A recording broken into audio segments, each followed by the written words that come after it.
Bien, on continue sur les racines et là, on va attaquer le problème des polynômes contre fonctions polynômes. Disons que c'est un problème qui arrive quand même pas en lycée, même pas au tout début du supérieur maintenant. C'est un problème qui arrive quand même en licence, de savoir distinguer la notion de polynôme, d'accord, avec la notion de fonction polynôme pour expliquer un petit peu pourquoi on a fait cette construction. C'est-à-dire on a fait une construction de polynôme où finalement les monômes x puissance k sont nés pour être libres.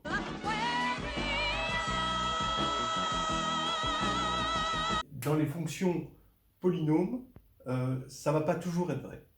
Voilà. Donc c'est ça qui va faire la différence et c'est ça qu'on va voir là maintenant.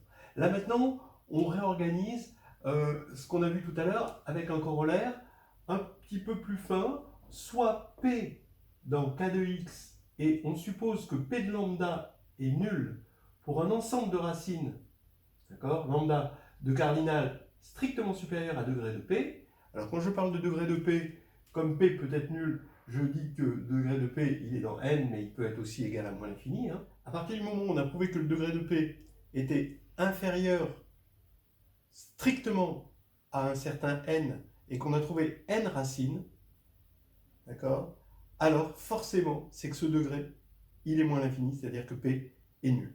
Voilà. Ça, c'est le corollaire de ce qu'on a vu tout à l'heure. Je ne le prouve pas parce que c'est une autre façon de dire. Hein. Alors maintenant, la remarque. Si K est un corps fini, alors on peut poser P égale le produit des x moins lambda quand lambda parcourt K, puisque voilà, c'est bien un polynôme, hein, puisque K est fini. Et ce polynôme vaut x puissance q moins x. Finalement, dit à l'envers, c'est une façon de factoriser le polynôme xq moins x sur k. Voilà. Q étant le cardinal, bien sûr, de k, comme d'habitude. Voilà. La preuve est simple, elle va utiliser le corollaire. On pose q égale par définition p moins le polynôme xq moins x. Voilà. Et donc, comme lui, il est de unitaire de degré p et que lui est unitaire de degré p aussi, quand on va soustraire, eh ben, ça va être de degré, on ne sait pas combien, mais en tout cas certainement strictement plus petit que q, donc inférieur ou égal à q moins 1. Mais maintenant, pour montrer que q, on va montrer que q est nul en montrant que q possède petit q racine. D'accord.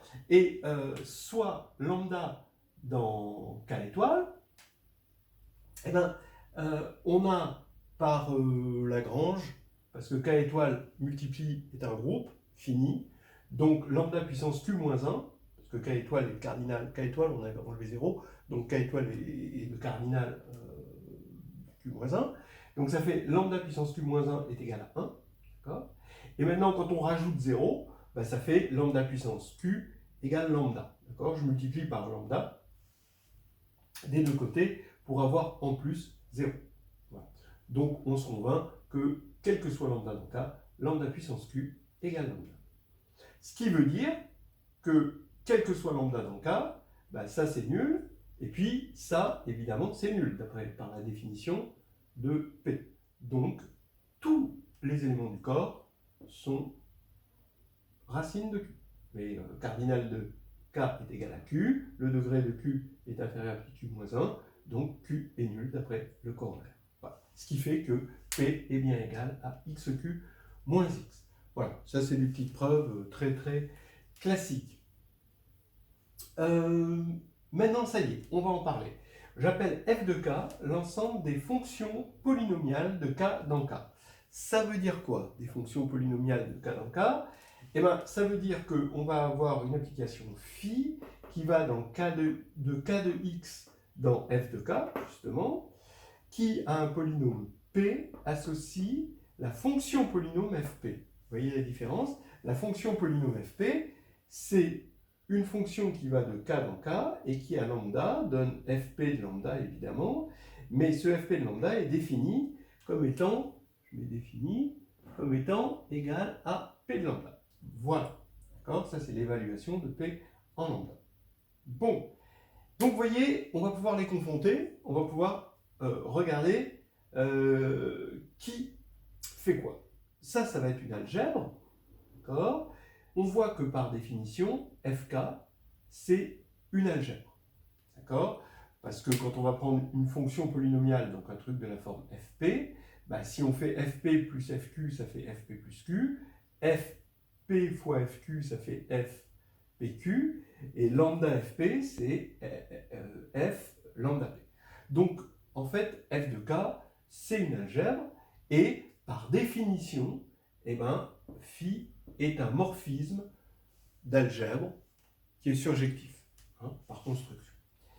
Maintenant, d'accord, maintenant il n'y a plus qu'à voir qu'il est injectif pour pouvoir dire je confonds polynôme et fonction polynôme. Mais maintenant, donc on a la surjectivité en 1. Maintenant, deuxièmement, eh ben, si K est infini, phi est injective. Ben oui, parce que on regarde le noyau de phi. Le noyau de phi, c'est l'ensemble des polynômes tels que l'image c'est 0, c'est-à-dire tel que, quel que soit lambda, lambda va vers 0. Donc tel que P de lambda est égal à 0, quel que soit lambda dans K.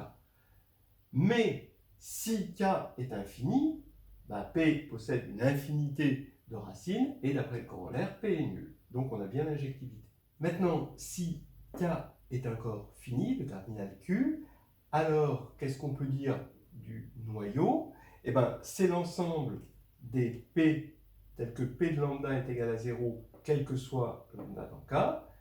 Donc à partir de ce moment-là, ça veut dire que x moins lambda divise P pour tout lambda, donc le produit, comme on a dit, hein, c'est le PPCM. Donc ici, on va avoir le produit, mais ce produit, bah, c'est xq moins x. Donc ça veut dire que ker de phi est inclus dans l'idéal engendré par xq moins x, puisque c'est l'ensemble des multiples de xq moins x. D'accord ? Réciproquement, c'est évident que si on a un multiple de xq moins x, alors, d'après ce qu'on a vu ici, bah, quel que soit lambda, dans K, lambda q moins lambda est égal à 0, donc un multiple de xq moins x, forcément s'annulera en lambda, donc sera dans le noyau. Donc, vous voyez la différence. Ça veut dire que maintenant, autant quand on était sur un corps infini, on pouvait confondre polynôme et fonction polynôme. Là, on ne peut pas confondre polynôme et fonction polynôme, mais on peut dire plus. On peut dire que k de x, quotienté par xq moins x, est isomorphe à f de k. Ça, c'est l'isomorphisme canonique. On sait que quand on a un morphisme d'anneau, hein, on a de A vers B, on a un isomorphisme entre A quotienté par le noyau et l'image. Donc c'est exactement ce qu'on a ici. Et voilà, on ne peut pas confondre. On a voulu construire des objets universels, ici ce qu'on appelle des objets universels, pour pouvoir les évaluer. Vous avez vu que le fait que 1x, xn jusqu'à l'infini constitue une base, c'est ce qui nous a permis de bien définir l'évaluation. Ça a été important. On n'aurait pas pu faire ça, en tout cas sur un corps fini, avec des fonctions, puisque là, on a des relations entre les... vous voyez, vous avez xq égale x. Par exemple, si q égale 2, vous avez k, c'est le corps z sur 2z, bah, vous avez la fonction x donne x2, c'est la même chose que la fonction x donne x. C'est les mêmes fonctions polynomiales. En tant que polynôme, x2 et x, c'est pas les mêmes polynômes, d'accord, par construction.